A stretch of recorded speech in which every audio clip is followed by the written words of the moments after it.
Longlong ramyang ningkang sasongko kumenyar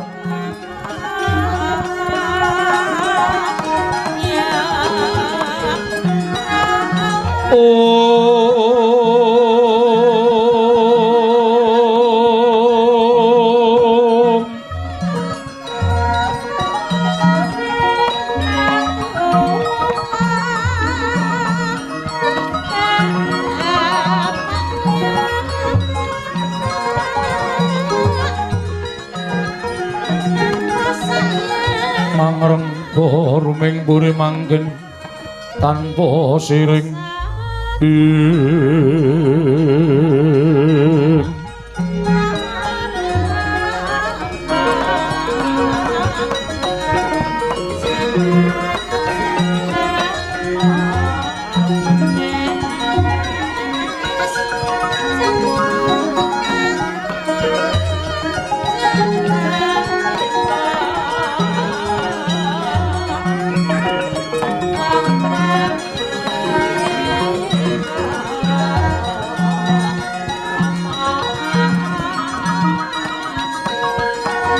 kang pemamas mas muruping langit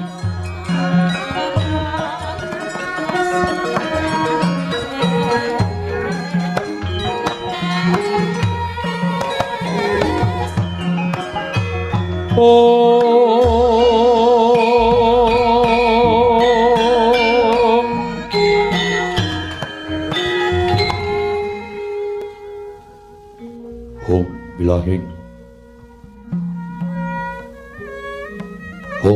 bilahing awigna mastu purana sidhem awigna mastu silat mriwang jagat karana siran tandha kawisisaning bisana sono sinawung langlo wis temasis tantun lampahing Buddha jinantur tutur katila tula-tulat milat ing paradya minursita ngupama praniskara karana gitu ing jaman purwa binarti tameng lalata manggot kapasaran ing gupita tanpun renggeng pralambang matumpa-tumpa marma panggung sang murwengkata sebebyan dumadining wayang purwa Barakane kondhali narik runtuting basa denging kunanga musurasa yen narasaya karaos mulat sarira hangrasa wani ruhing diri rasa rumangsa ngrumangsani lir jalma milukaca jarweh wis rinakup cak ing carita beci wis gemelar jroning pagliran yaiku sejatine hamriksani pagelaran ringgit purwa Surya Candra Darum yang Kartika pinurba kodrating kawasa Sari ratri hangi dari bawono purwa teking duk sino gilir gemanti. Teman dadi petanganing dino, sasi, warsi, windu kang sarto abad. Tetukulan kang kartu mangkar kaya siram bunda Jawa Pati kerbya. Dadya padhanging kutu-kutu walang atoga buron wono miang buron toya. Dadya branan tanpa wicalan. Padhang trawangan nari sang Hyang Rawi ingkang arsa mrebani jagat. Mungging jagat pitan duk mungup-mungup. Mungging hangrarik wukir abang merengangah lamun kaeksi yayahan dilato bumi.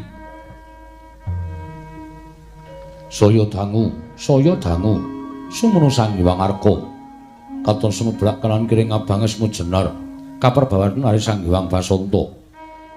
Tanem tuwa katon ijo royo-royo hamangku gunung ingkang biru moyo-moyo. Pucuking gunung kenemulan gendano kasriring Prabancana lenggat lenggut nganti kaya gunung Makutha Mega. Tanpa tawis dangu selaing kawula dasi denira arsang upaya boga garap tegal sawai anglur selur tanpa pedhoti sinambi sesendonan sesindenan mikul garulukune hanggiring raja kayane samaneh ana pirembagan samara wangi. Sang Hyang Arka saya dangu saya inggil kados nari jagat pus katon melok dening keban papat lor kidul wetan kulon. Sunari jagat kang samrebut biyada, rebut teja, rebut kekuwung, parandene tatan ana ing madani, kekunging praja ing Astina. Yen astane Gajahaya, yen Liman Benawi, yen Kuru Janggala. Marmung upacara 100 tanantuk kali sebutan jangkep tetiga. Krana negara Ngastina dumati saking pulo-pulo bebanjaran sing asapan toya Benawi tinampi ombak samudra branglangut kang tanpa pagut. Pegating paninggal kapantok uruting Cakrawala wane-wane cakri ing wisik samene kreping jurang corong kinepung guwa sirung kinarya susu ing peksilawen miang sarang burung. Wonten ugi pasisiran Tersasana jembar kebeganing pasir gumlaring garis pinggir. Tanentu hangrembuyung royo-royo karang kitri ruwe-ruwiraning klapa pratandha bumi subur pasiten mawur satengah tinandur tangkar tumangkar kawuryan dadi gunung-gunung panjangan hangrang sang langit lenggak-lenggok lampahing tuwing mijil saking sendang-sendang wening tirtane ilinane pinara para praniti nampi waduk bendung-bendung kinarya hangile sawah meh pategalaning Loro Kisma. Wekel pangulaing tetanen bebasantan ana bumi sacengkang kang selo. Sadaya tinanduran tanentu kang prakapitan Dya Bathari Sri Aglaring Pasabinan. Yayah Rukmisari kang pinangku Pertiwi. Pategane lungguh plawija ngangrembuyung gegodhongane hambiyet wae nganti kaya manglu-manglu wit-witane. Pala kependhem, pala kesimpar, pala gumantung. Sadaya tan kuciwa cinawi tukulan kang maweh kesarasaning diri. Ingkang raja kaya pitiwin sang-sang ngrembaka. Lamun sang aglaring pangonan, lamun panci serap Surya samya mulih marang kandhangi dewi-dewi. Datan ana carane kandhang kanggo kinancing palang. Labet tepi saking tindak Duryudana Cuti. Samya sayek saka kampiya karya luhuring nusa, bangsa tuwin negaring Astina. Wana gumimbanging gunung hanggung ngreksa mrih lestari runtu murun trah tumerah. Sadya dadi rega-reganing lingkungan. Langkung-langkung lampu tinaliti. Jalma sampet ing sesanggeman sepen saking tindak sangsara sinangsaya tebing padha winada. Ana namung samat sinamatan daya dinayan sawiji ujus mapan jati ing jijiban. Ing ngwiji temah wujud manunggaling cipta rasa karsa hamba barkarya. Gengembira saking negaring Astina Lega Semara gingancik marang jaman kencana panjang kunjung pasir. Pawukirlah jinawi kemah Ripakarta Tata Turaharja. Dasar negara gedhe upuri padhang jagati dhuwur kukuse turta adoh kuncarane turta kasusring manca praja. Lah sinten to wau? Ing asta pesaraning adil mroja ing Astina menang ngucapna dasa namaning Sanata. Dasaraning 10 nama wis mestani jejuluk Sanata Prabu Sri Duryudana. Ya Prabu Suyudana, ya Prabu Jaka Pitana, ya Jaya Pitana, ya Gendari Suta, ya Sang Dastratmaja, ya Sang Kurupati, ya Sang Kurawendra, ya Sang Tri Pamangsa. Nata lamun Anindra guna ngaguna tan kendhak naning jalma, luhur datan ungkul-ungkul andhap tan kasoring sesami. Hari sajana teng lenggah madaning dambar. Ora mantra-mantra sipating Ubatara, Yaya Sang Hyang Bathara Kuwera diwaning kesugihan nang Ejawantah.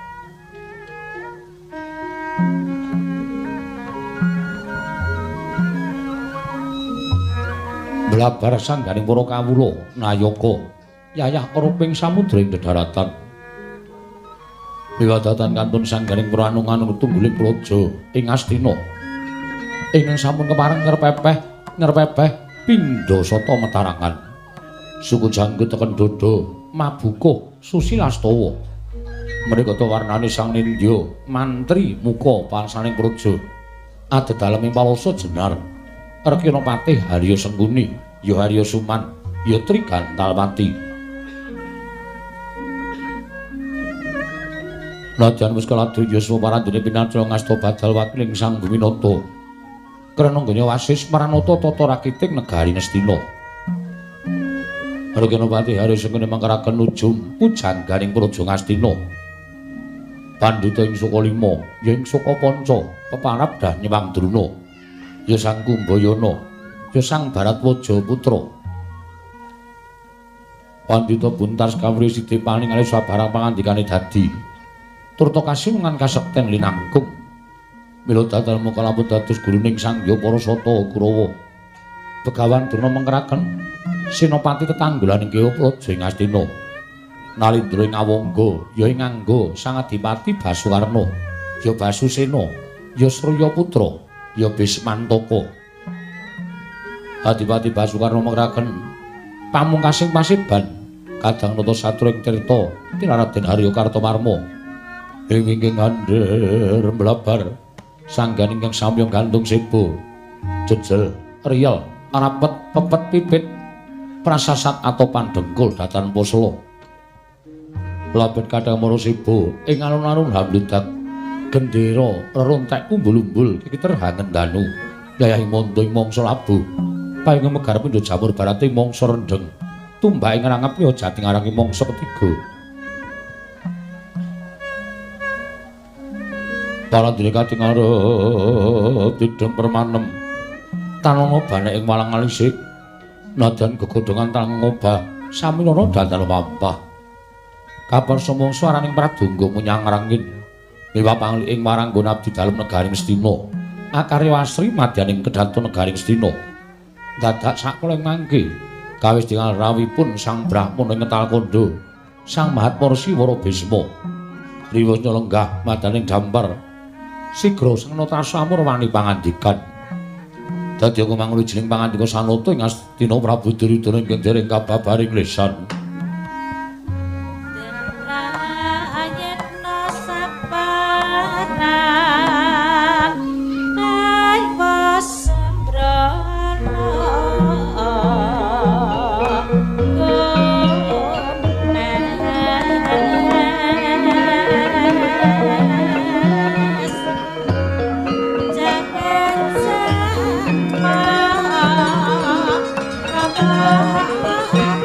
Tuhan sembah niring ulun kapurba risang murbeng ngerat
Sretenon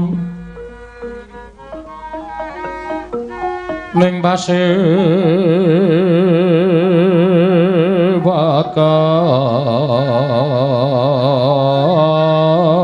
pasewakan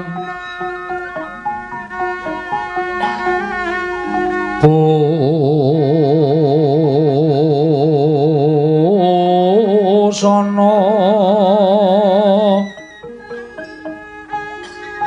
maneka warna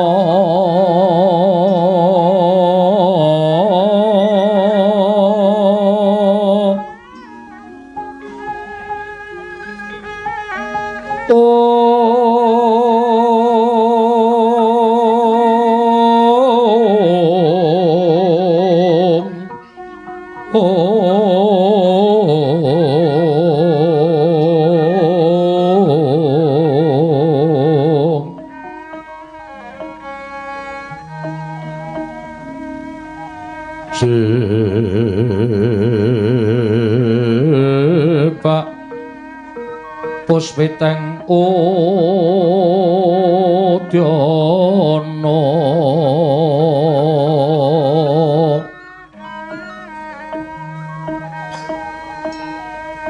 Miang Panjra Sarwa Rukma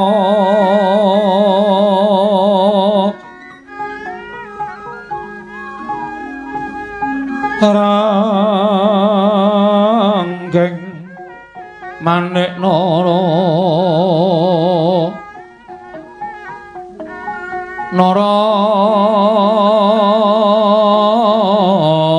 Narawata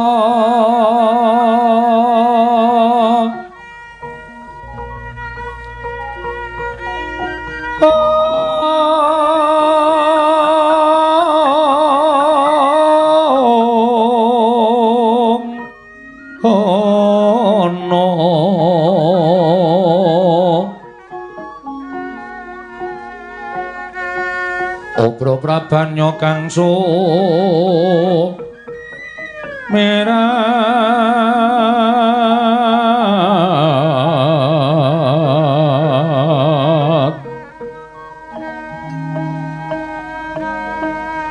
kenyaring teja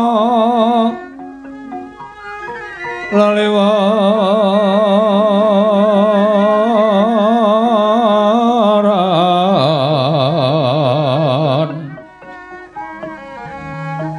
ler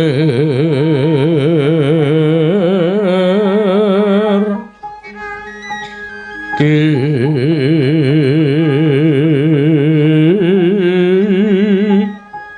lat sisiring tadet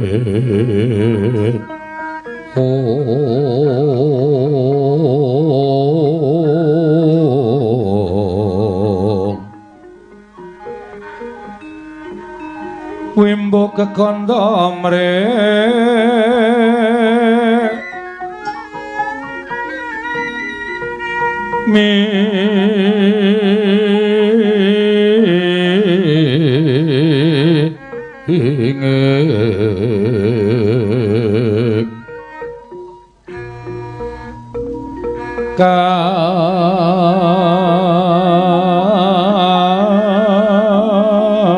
Katiuping maruta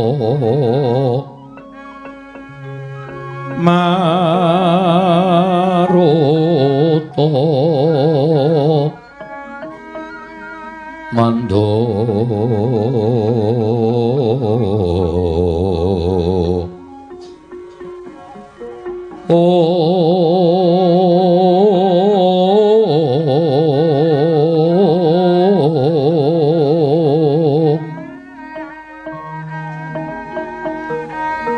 saparan mangambar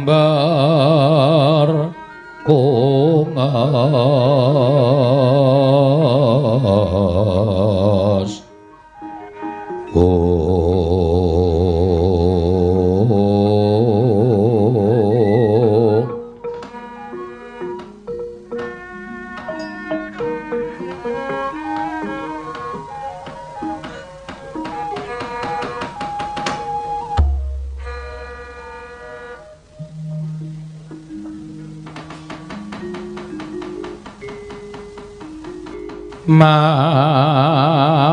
mangkyo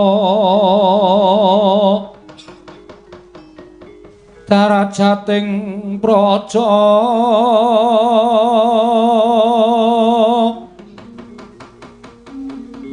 kawuryan wasunya ruri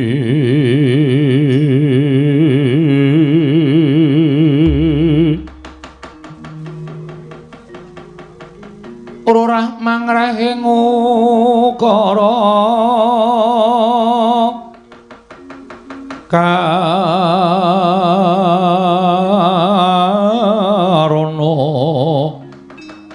tanpa palupi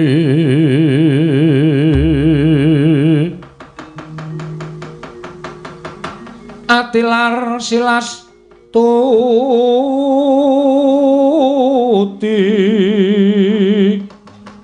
Sujana Sarjana kalulun kala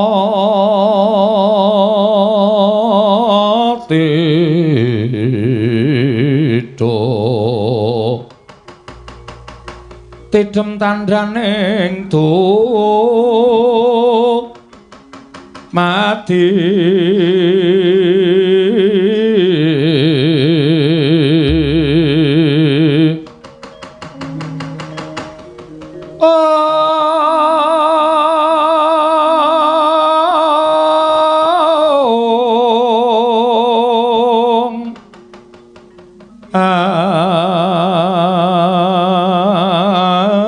andayeng rat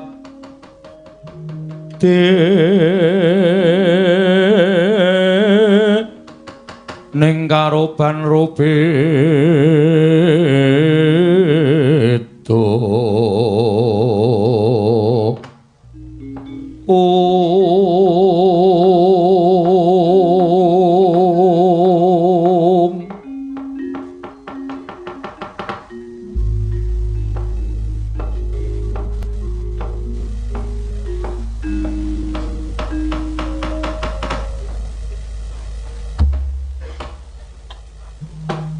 Diwangsuk mono madine luwih ana sasmintaning sun jagat wasisaning Upadara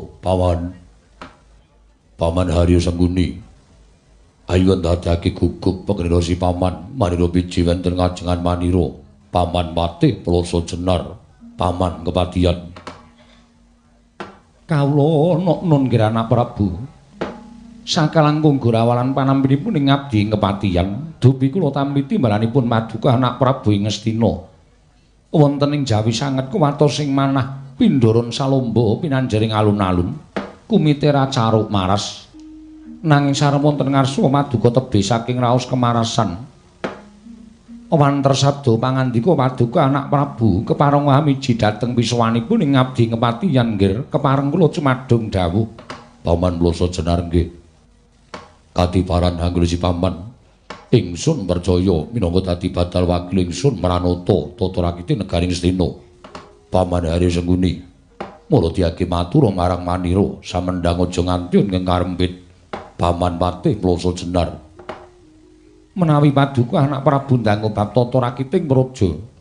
Sadaya mboten badhe anguci wani para kawula sami sayek seka kapti akarya luhuring nusa bangsa tuwin negari Ngastina.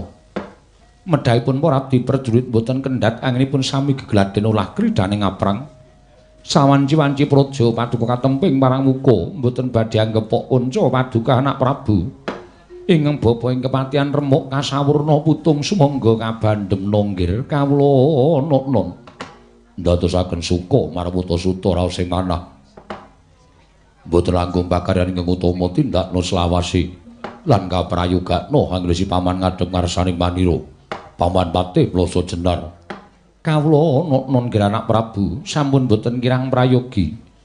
Namung dene lan sak sampunipun kepareng kula ngaturaken sembah sumangkeming pangabektinipun ingkang abdi kunjuk ngersa Paduka anak Prabu ing Ngastina. Sampun kula tampi dawuh sami-sami Paman Mloso Jenar. Mugi kaprayogakna anggen jengan dika lenggah madaning dadi negari Ngastina. Kawula non anak Prabu. Bapa nembaring Sukalima. Bapa Durna sarawujeng andika Bapa Pramban katuran karaharjan tedhak Paduka wonten Praja Ngastina. Bapa Pramban Durna Bapa ing Sukalima. Astaka swara sila bertapa swalu kimbal sumorante hawela. Kawula muni nggih tansah pinaringaning kawidadan ing sambikala sawanipun ing Bapa ing Sukalima mangya widodane skala sowan kula. Namung kepareng kula ngaturaken pudya pangastawanipun ing Bapa ngersa Paduka anak Prabu ing Ngastina nggih anak Prabu Duryudana. Sampun tamya karya bombong raos sing manah. Mboten langkung kasekecakna anggen jengandika lenggah. Kula naknan. Sampun boten kirang prayogi pisanganipun ing Bapa ing Sukalima wonten ing Datul negari Ngastina dinten sak mangke menika. Anak Prabu Duryudana. Bapa Prabandurna kasinggihan. Miwah Koko Prabu Karna ing Awangga. Mugi kasekecakna anggen jengandika lenggah madaning Datul negari Ngastina. Kakang Prabu Karna ing Awangga. Kawula nuwun Yayi. Sampun boten kirang prayogi pisanganipun ing Raka ing Awangga. Namung kepareng kula ngaturaken salam taklimipun ingkang Raka kunjuk ngersa Paduka Yai Prabu kadang kula ing Ngastina. Kula tamya karya bombong raos sing manah. Koko Prabu boten langkung kasekecakna anggen jengandika lenggah. Kawula nun nggih. Sampun boten kirang prayogi pisanganipun ingkang Raka ing Awangga dinten sak mangke menika Yai Prabu ing Ngastina. Apa dene sira Dimas Kartomarmo? Prayogakna nggone siadi ngadhep ngarsanipun Kakang Yayi. Yayi kadangipun Kakang Dimas Kartomarmo. Lho diweji. Sampun boten kirang prayogi pisanganipun ingkang rayipun Kartomarmo. Namung dene lan sak sampunipun kepareng kula ngaturaken sembah sumangga pangabektinipun ingkang rayi kunjuk ngersa Paduka Kanjeng Koko Prabu. Jimat sembahan kula. Koko Prabu pangayoman kula, Koko Prabu Duryudana. Ndak tampa siadi atur bekti kelawan pun Kakang. Ora liwat pangestun-pun Kakang. Pratakna mring kadang ingsun kang padha gantung sebo. Yayi Kartomarmo, kawula nun ngestaken dawuh. Menapa sampun Paduka dawuhaken badhe kula candhingga jimat prayoga nunggone ngadhep ngarsanipun Kakang. Lho sampun boten kirang prayogi. Pisowanipun ingkang rayipun Kartomarmo, Koko Prabu sembahan kula. Nun mangke Eyang Mahatma Siwara Bisma. Sarawuh Paduka Kanjeng Eyang ingkang wayah ing Ngastina ngaturaken pasegan panagrami kunjuk ngersanipun Paduka Kanjeng Eyang Bisma ing Ngetalkondo. Kanjeng Eyang Mahatma Siwara Bisma sesembahan kula. Oh, Mastu nama sidam sekaring bawana langgeng. Iya. Putu Prabu Ngastina. Puspane yang tampa asung paseganing Putu Prabu akarya bombong penggaling pun yang Ngetalkondo. Ya mongko sok baline kepareng apa yang ngaturake pudya pangastawaning pun yang kunjuk ngersaning Putu Prabu Ngastina. Kula cancang bujahing weni dumawaing wijang rumengerting werdaya.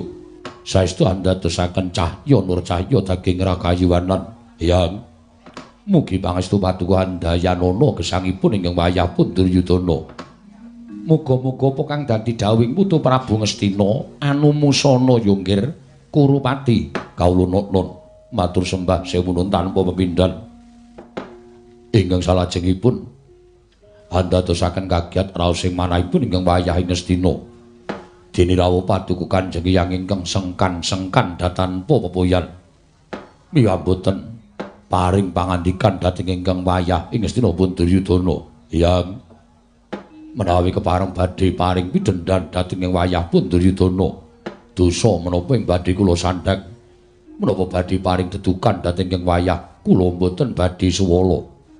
Nanging menawi paduka Kanjeng Hyang badhe paring ganjaran dhateng ingkang wayah pun Duryudana, lajeng lelabuhan menapa ingkang sampun kula tindakaken Kanjeng Hyang mugi kepareng hamba barana ingkang sejati dhateng ing wayah pun Duryudana Kanjeng Hyang. Jagat Dewa Bathara ya jagat Pangestungara. Duryudana wonten timbalan. Wong sak negara Ngastina iki mestine wis padha wanuh. Wong sak negara Ngastina iki wis padha ngerti yen to Bisma kuwi jejer putra bumi negara Ngastina.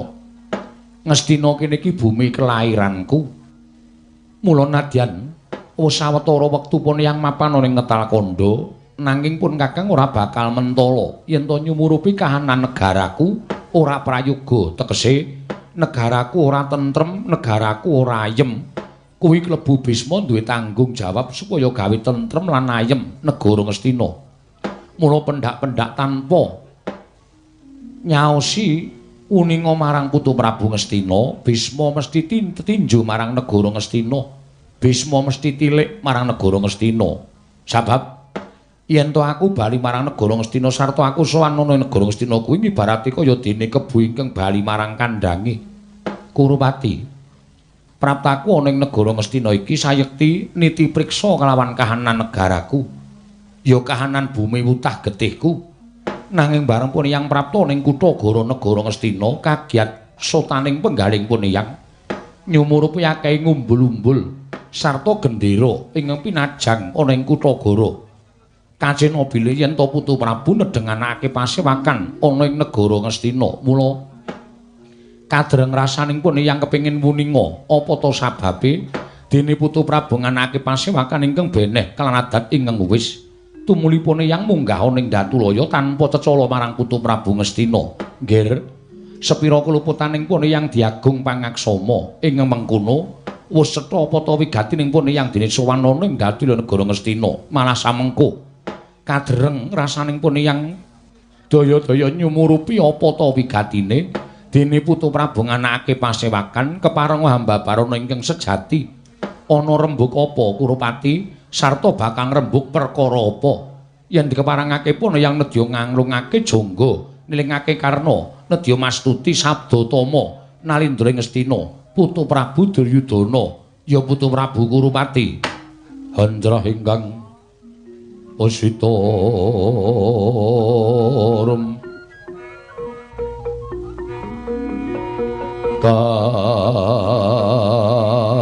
kasilring samirana mri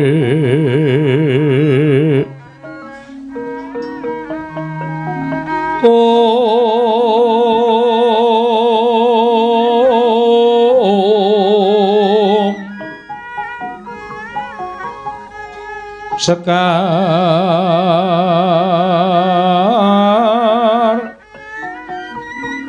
kadung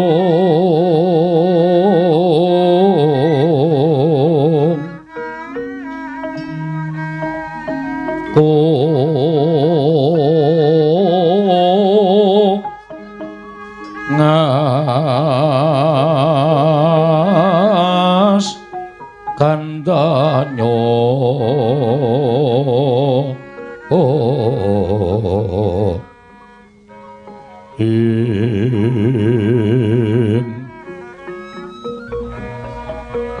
maweh raras renaning driya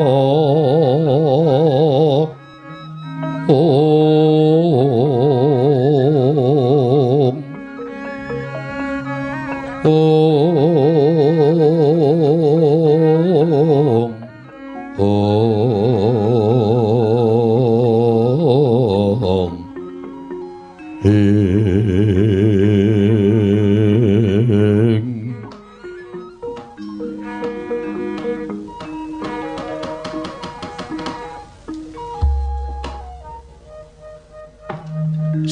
kalapatanipun ingkang wayah tadah wadana.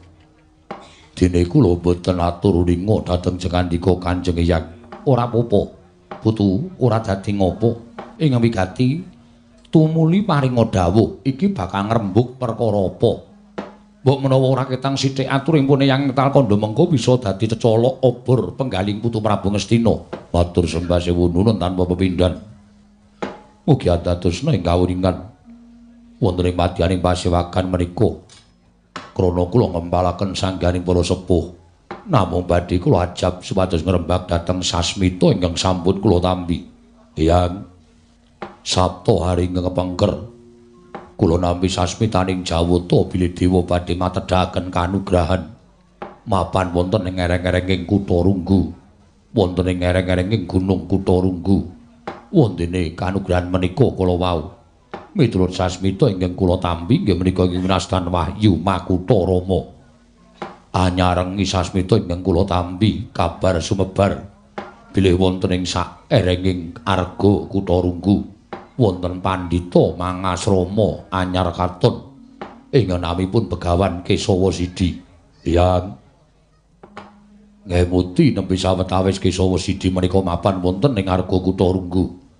Nanging kathah para kawula, para sentana, para nayaka ing samya kerut larut samya suwita dhateng ngersanipun Sang Kesawa Sidi. Lelampahan iki mekaten menika kula wau andadosaken gugup raosing manah kula kuwatos salebeting manahipun ingkang wayah pun Duryudana menawi kawula negari Ngastina sami telas sami sowan wonten ing pertapan Kutha Runggu ateges kula menika satunggiling nalindra ingkang boten gadhahi para kawula. Mila wonten niyating manah ingkang wayah ing Ngastina pun Duryudana anggen kula nglembahaken para sepuh namung badhe kula ajab ngrembak perkawis kawontenanipun Kesawa Sidi menika sayektos badhe ngancam dhateng kanalindranipun Duryudana badhe kula jodhak saking erenging arga Kutha Runggu. Nanging menawi Kesawa Sidi menika badhe andum kanugrahan tumrap negari Ngastina, kula ikhlas, kula lila. Kesawa Sidi mapan wonten ing arga Kutha Runggu Kanjeng Hyang Begawan Bisma ing Talkanda. Om Mastu Nama Sidam Sekaring Bawana Langgeng Kurupati wonten dawuh. Sepisan kowe tak kandhani ya. Wataking Brahmana kuwi ora nate gawe sengsaraning wong liya.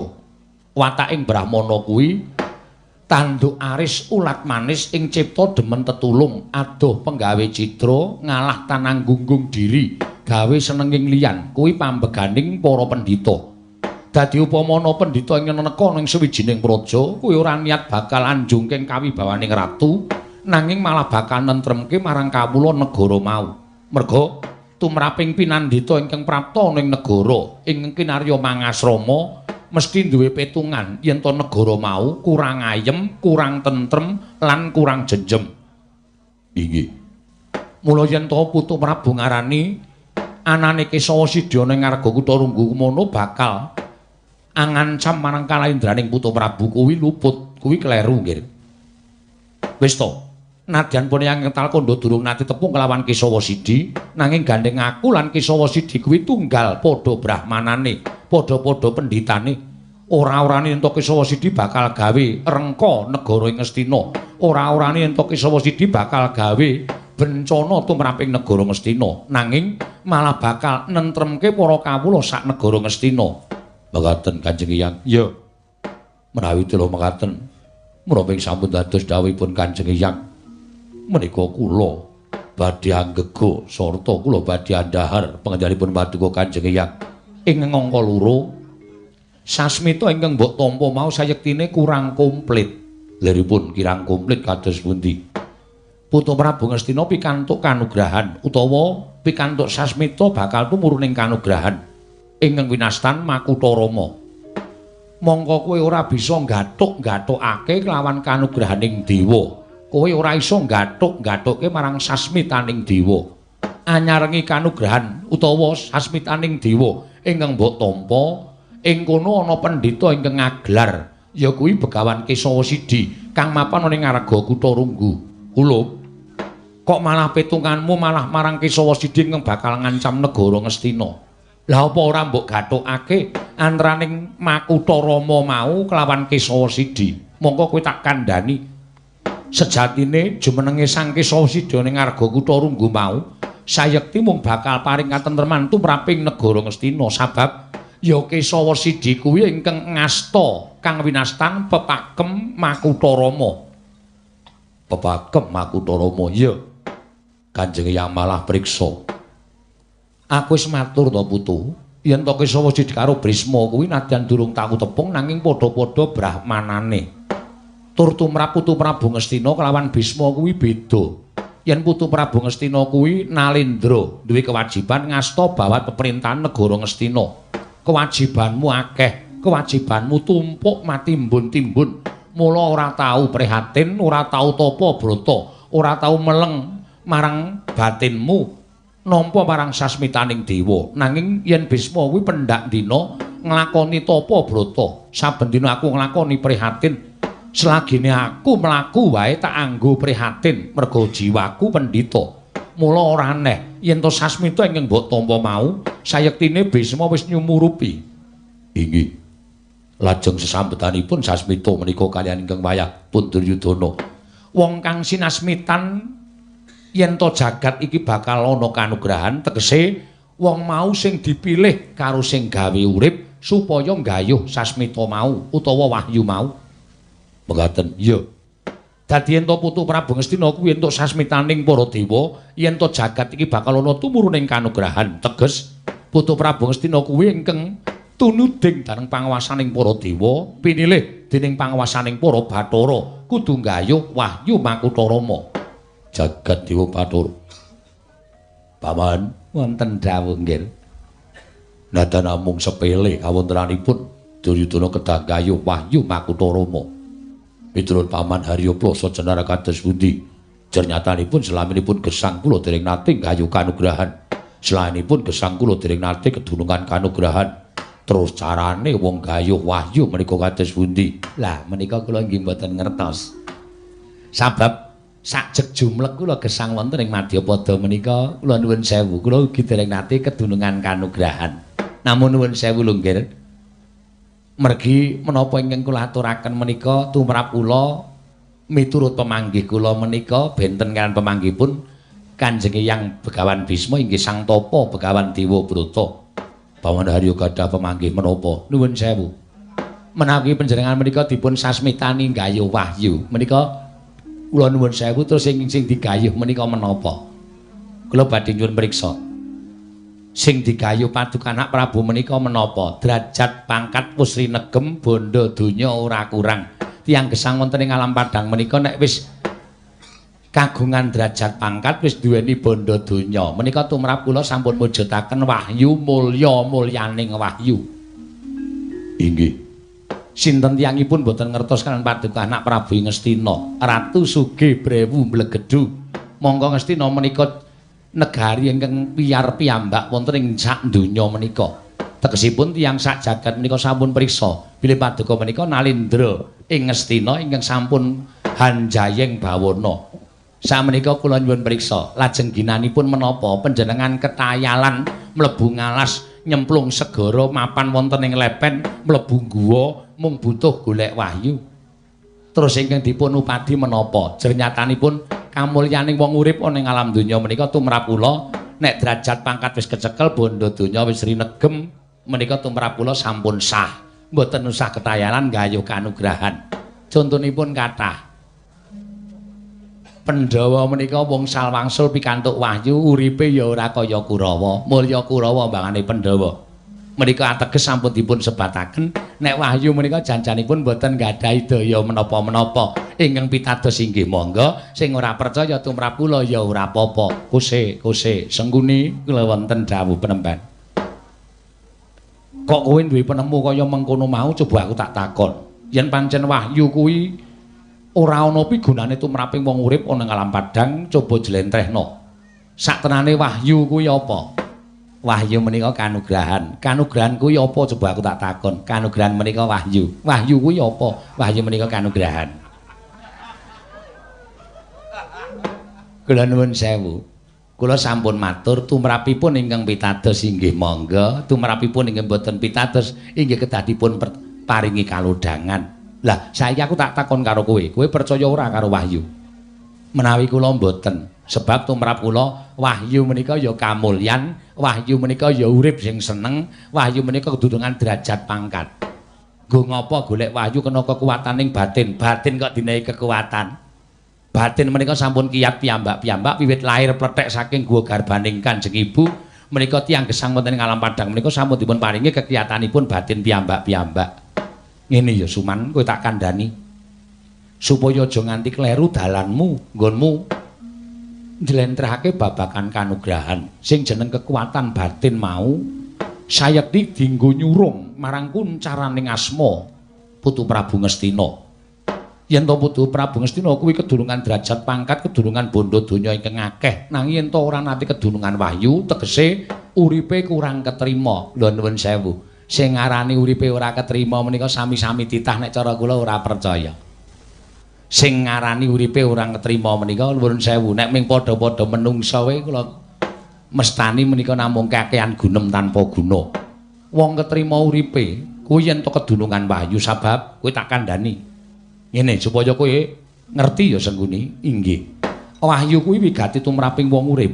Sebab wahyu kuwi kanugrahaning dewa ingkang diparingake marang titahe yen titah mau wis bisa nglakoni kewajibaning urip kanthi tuntas. Tegese ngene, rungokno kupingmu.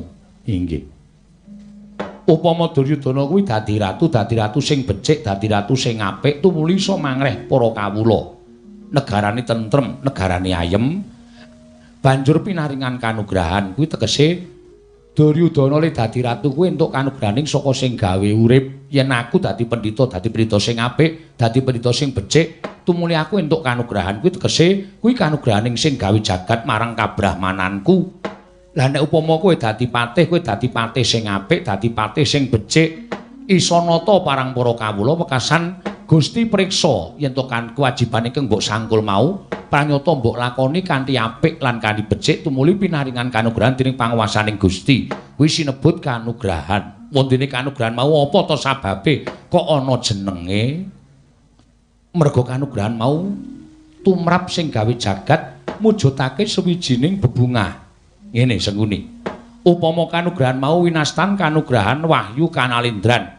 Tegese yen to Duryudana kuwi ngrasuk wahyu ratu, tedhak turune sesuk bakal dadi ratu. Nganti tekan turune Duryudana sesuk mesti bakal dadi ratu kabeh.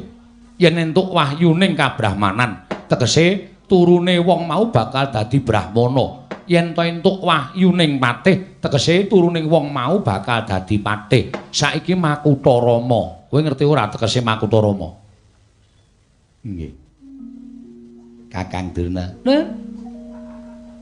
Sampeyan prisa Makutha Rama menika menapa? Jejer kula menika sami kalian Begawan Bisma. Begawan Bisma pendhita, kula ya pendhita. Mila kula ya sejatine wis entuk sasmita babagan wahyu Makutha Rama ingkang mapan wonten ing Arga Kutha Runggu. Nah, sampeyan mang jlentrehke. Kula ndak dipepet rembug karo Kanjeng Hyang Bisma, sampeyan mang jlentrehke wahyu Makutha Rama menika menapa? Makutha menika agemanipun piyantun kakung utawi agemanipun Nalindra. Nggih. Rama menika bapak. Dados Makutha Rama menika wahyu ingkang wujudipun blangkon. Utawi pecis. Kowe iki takon kok takon pendhita bodho. Makutha Rama kok rumangsane wujude blangkon iki nggo abrak apa? Lho, sanes penemban dudu Durna. Malah kula nyuwun prisa. Makutha Rama menika menapa? Lah, nek pancen durung ngerti tak jarwani. Makutha kuwi pancen agemaning Ratu Rama. Kuwi asmaning Sang Marteng jagat ya kuwi Prabu Rama Wijaya. Kurupati pepakem Makutha Rama kuwi mujudake pepakeming Prabu Rama Wijaya ing nalika semana bisa ngratoni triloka tegese telung jagat diratoni dening Prabu Rama Wijaya. Pepakem Makutha Rama kuwi nalika Sang Prabu Rama Wijaya njlentrehake ngelmune Makutha Rama marang adine ya kuwi Raden Barata duk nalika didak paringi dawuh supaya nyuli dadi ratu ning Ayodya.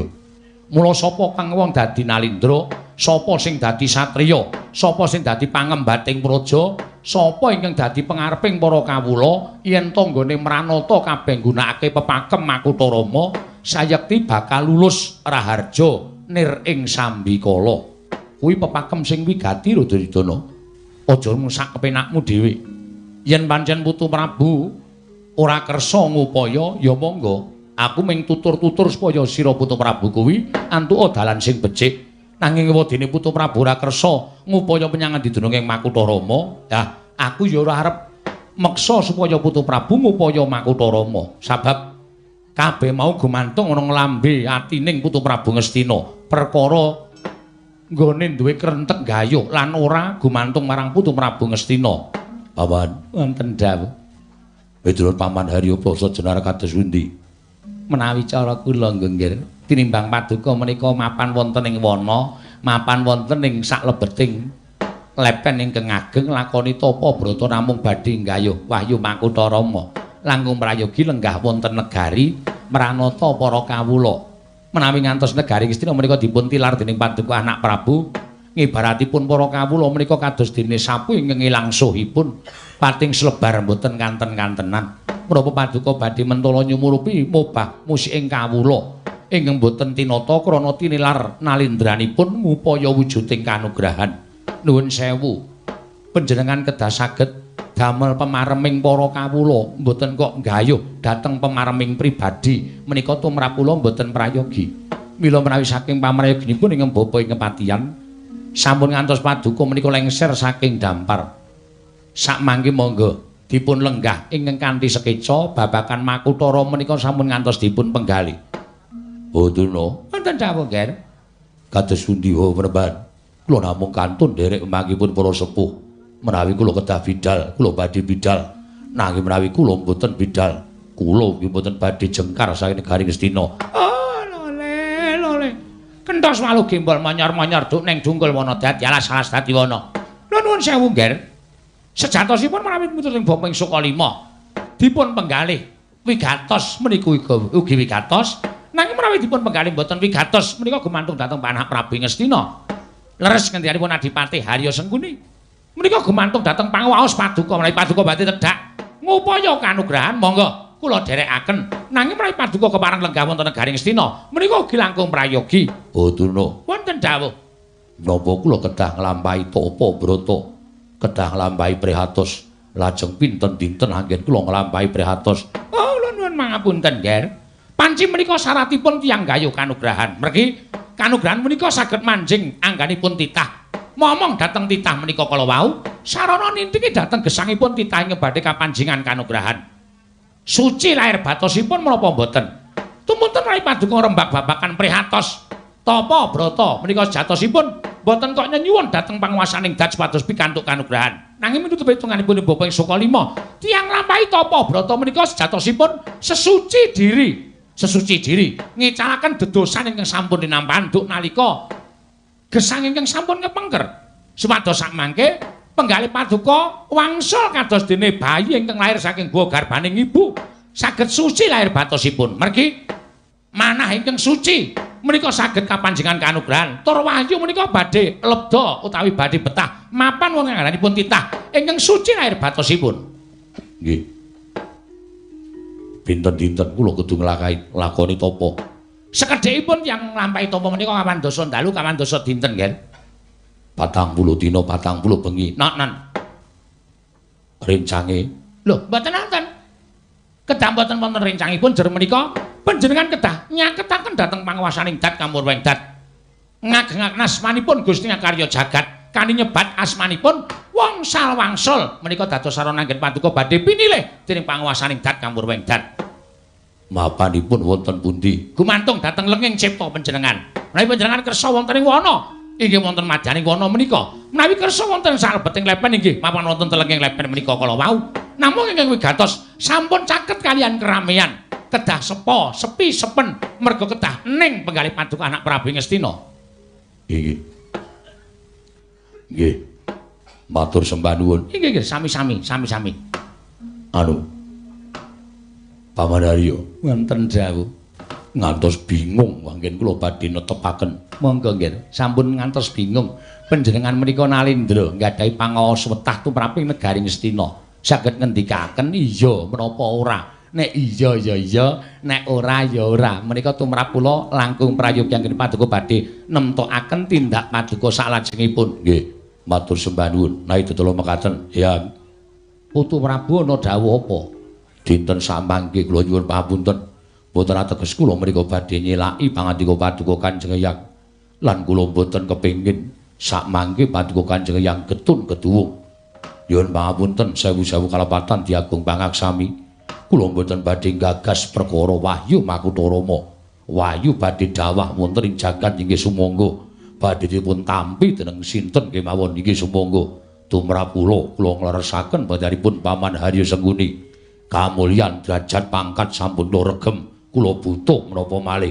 Urip kula wis kepenak. Urip kula wis robyan-robyan. Mubra-mubru kekeceh brana picis. Kula wis ora kekurangan. Gunane apa kula kudu nggayu-wayu. Kula tetep ajeng lenggah teng negara Ngastina.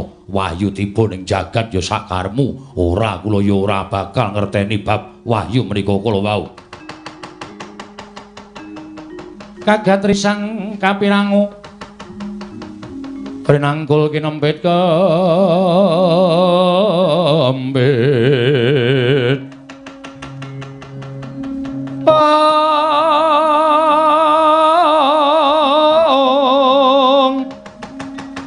dosang reknaning bawana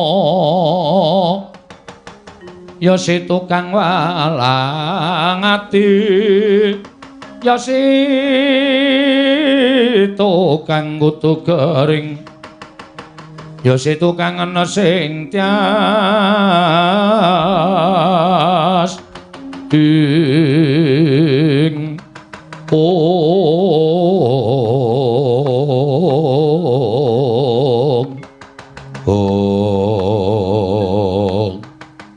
dadi Putu Prabu ora budal marang Kutha Runggu. Kula sampun matur, kula mboten badhe bidal wonten ing Arga Kutha Runggu.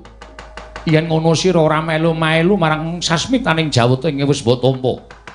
Perkawis sasmita menika kula anggep menika wonten inggih prayogi. Upami kula anggep boten wonten menika kisah-sah kemawon. Kula nyuwun pangapunten kula mboten badhe ngrekasake awak kula dhewe. Kula wis kepenak urip wonten negara Ngastina. Gunane apa kula do ngrekoso mapan wonten telenging alas. Manjing telenging guwa mung bakal tapa brata. Mongko durung karuwan sing digayu. Wahyu menika makna menapa mboten menika tumrap kula. Mboten wonten kegiatanipun. Ya wis, yen pancen kaya mengkono aku ya wis ora arep tutur-tutur sing akeh-akeh. Tur dasare akeh-akeh tembunge Bisma ngibarate sak kranjang koplak. Metu talinganmu kiwa, mlebu talinganmu kiwa, metu talinganmu tengen. Sithik wae ora mbok agem. Yen ngono pancen sira Putu Prabu kuwi suwijining Nalindra ing segah nampa warah nampik pitutur becik. Yen pancen Putu Prabu wis nampa sasmitaning dewa wujuding Wahyu Makutarama, wae ora gelem mbudidaya ngupaya tumurun ing kanugrahan. Yen to pancen kaya mengkono Putu, gandeng rembuku ana ing kene wis ora dianggep. Rembuke Bisma ning negara Ngastina kene ngibarate kaya wong ngecomang dleming andar-andar ngendukur. Sithik wae ora ana ing diagem dening Putu Prabu Ngastina. Terus gunane apa aku mapan suwe-suwe nang kene? Aku nyuwun pamit ya Putu. Kanjeng Hyang menapa mboten langkung prayogi lenggah sawetawis wonten negari Ngastina. Wis cukup. Wong tuwa kuwi momong ati. Wong tuwa kaya aku ki momong ati. Nek aku mapan ning semenehing papan mongko atiku seneng, aku bakal betah ning kono.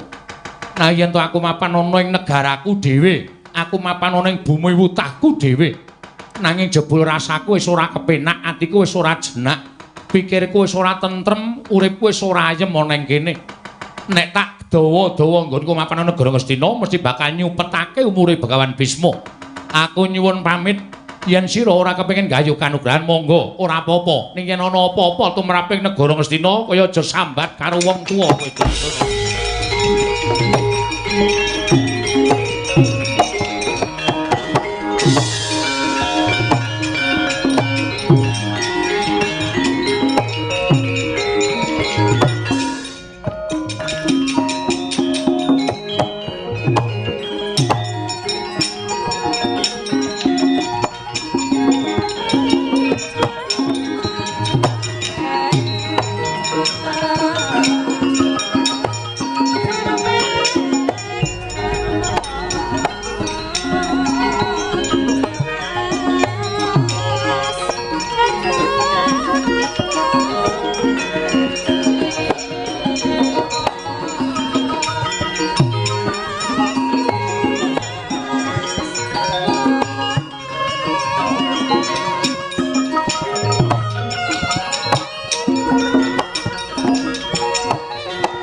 Wonten dawuh nggih.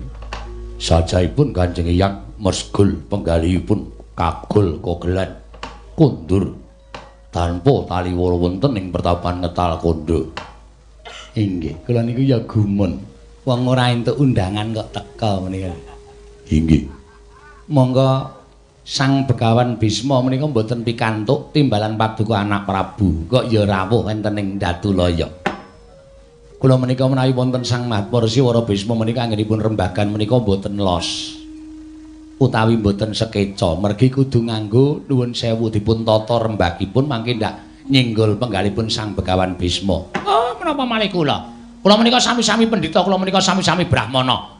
Nek nganti cengkah rembug karo Sang Mahaporsi Wara Bisma, kula menika Blaka Suta Dipati, kula ajrih, kula wedi. Inggih, Kakang Durna. Mula kula kudu ngati-ati. Inggih. Lah sampean wae ya iso njlentrehke bab wong tapa kanthi bener lan apik. Ya mengarang mawon. Oh, ngoten nggih. Mboten kok saestu saking ngelmunipun Begawan Durna menika babar pisan mboten. Lajeng miturut petanganipun Kakang Durna, kula nuwun sewu. Anak Prabu Ngastina menika menapa sae gayuh kanugrahan menapa mboten utawi lenggah mawon wonten negari Ngastina. Sampun, Ger, lenggah mawon wonten negari Ngastina. Mergi tumrap kula estunipun menawi paduka dangu kaliyan kula. Kula menika nadyan pendhita kula menika ora percaya karo wujuding wahyu. Boten pitados, mboten. Wit biyen tekan saiki kula menika mboten percaya karo wahyu. Merga wahyu menika tumrap kula namung pengaran-aran. Tegese sing percaya ya iso ngarani, ning sing ora percaya ya entuk-entuk mawon. Mboten wonten hukumipun. Wong ora percaya karo wahyu menika mboten wonten hukumipun. Ning nuwun sewu Kakang. Sing jeneng pendhita nika kabeh percaya karo wahyu. Ya ben, ning kula ora percaya. Dasar sampeyan kok ora percaya sebabe napa kula tak takon. Saniki kula tak takon karo sampeyan, wahyu niku rupane napa? Kula tak takon karo sampeyan, wahyu menika bentuke kaya ngapa? Wernane apa? Apa ijo, apa kuning, apa abang? Sepriki niki dereng wonten sing ngertos. Wahyu menika rupane apa? Apa lanang, apa wedok, apa ijo, apa abang, apa kuning? Tegesipun wahyu menika namung pengaran-aran. Wahyu menika namung disepun sagedipun sebat ning ora iso diduduhke wujude kaya ngapa. Mula percaya ya apik, ora ya ora apa-apa. Oh, ngoten nggih. Ning nuwun sewu, ana pirangane piyayi saha Karang Pradesan sing tau tate weruh wahyu. Dek kapan? Nuwun sewu, nek ana wong milih minangka dadi kamituaning desa utawa lurah mesti do tugur lek-lekan teng pinggir sawah do goleki cloroting Wahyu mengke tiba teng pundi. Nek tiba teng omahe calon lurah niku nggih niku sing dadi lurah tegesipun Wahyu menika iso ditonton. Ah niku wong kurang gawean. Niku dudu Wahyu niku lintang alian. Oh. Clorat-clorot ya wong golek kodhok.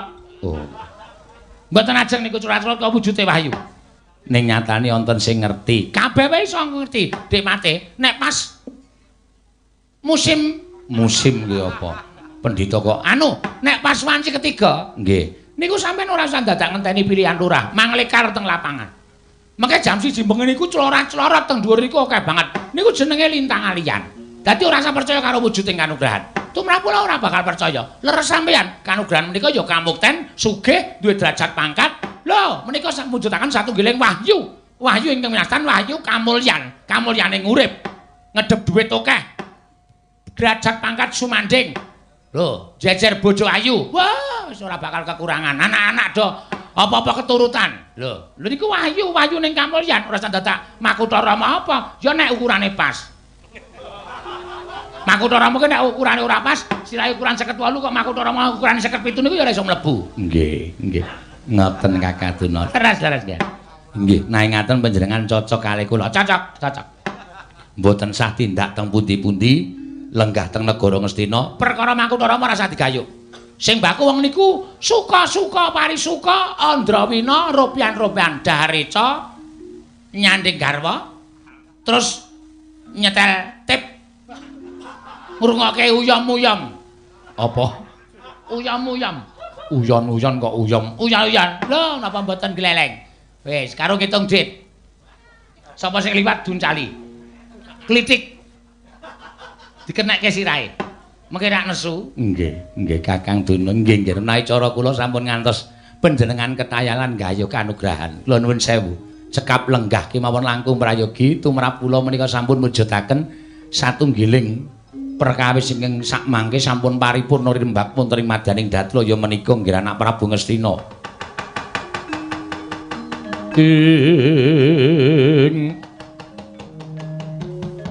Capeng karna mawingis-wingis aton lir landheping Trisula muga markata lir kabaran nang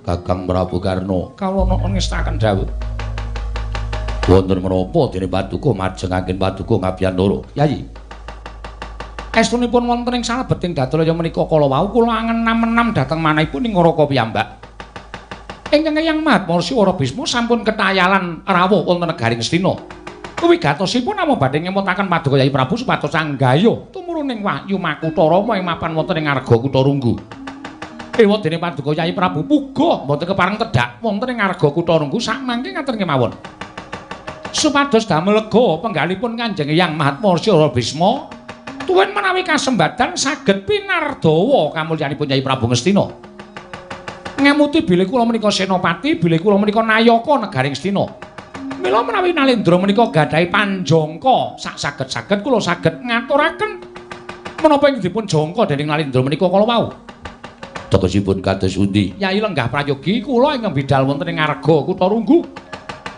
menawi leres ngendhanipun Sang Mahatmarsya Ora Bisma bilih Kesawa Sidi menika ingkang badhe dados lantaran tumedhaking pepakem Makutha Rama kula ingkang badhe ngadhep kalampun Kesawa Sidi badhe kula tembung kanthi aris Makutha Rama menika mangke badhe kula boyong kula aturaken dhateng Paduka Yayi Prabu Ngastina Koko Prabu Karna ing awungga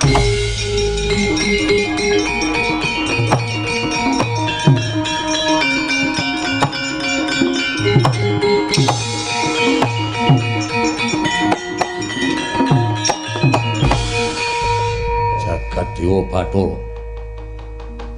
Koko Prabu sampun marambah makaping-kaping anggen Paduka sampun saged damel obor manahipun ingkang rayi Ngastina. Kula ngaturaken panuwun tanpa pepindhan. Menapa ing sampun Paduka ngendikaken menika menapa kandhas dumugining batos.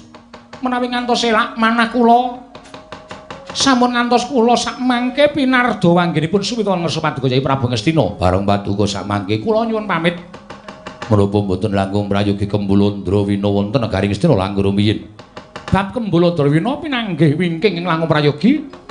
Kula namung badhe kepengin enggal pinanggih kaliyan pun Kesawa Sidi. Saha gumana musik wonten ing angen-angen kula. Kula ngaturaken makutha rama dhateng Paduka Yayi Prabu Ngastina. Matur sembah sewu nuwun tanpa pepindhan.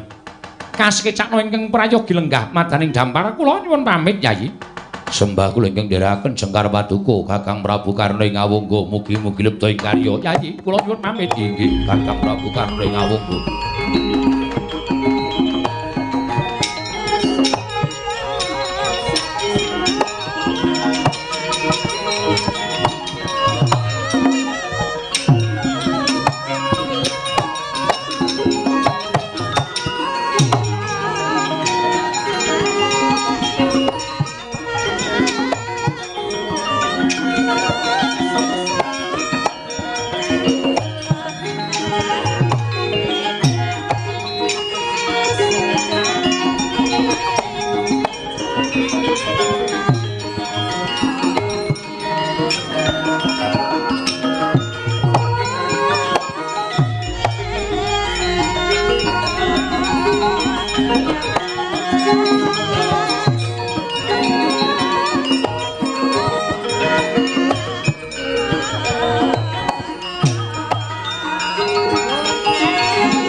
Wonten dawuh tapne para wadyabala Kurawa supaya angodol tindhaking Kakang Prabu Karna Ngawangga prapting ereng-ereng ing ngarga Kutha Runggu. Nok-non ngestaken dawuh nyun pamit madal wasilan Bawaduna. Wonten dawuh nggih sampun ngantos nigahaken dhateng pun kadang-kadang kula Kurawa. Menawi wonten akalipun Kesawa Sidi kula sumanggahaken. Nah yen ana kale Kesawa Sidi mangke kajengipun rampungi dening para sata Kurawa. Oh inggih, inggih ngestaken dawuh. Nyun pamit madal pasilan. Ngatos-atos sampun kados lari alit. Kartomarma wonten timbalan ing adawuh. Budalna kang padha sibuk jeneng ingsun kundur kedatun. Kawula nun para madal pasilan nyun tambahi pangestu. Sing ati-ati aja kaya bocah cilik. Kaya wis ora ana dawuh maneh Dimas Kartomarma. Kawula nun ngestaken dawuh. Koko Prabu sembahan kula. Oh, tuh. Wis paripurna sabdaning Sang Nata. Sigra kundur ngedaton nalika semanten katinon saking mandra kaya gumebyar busananing Sri Naranata wau.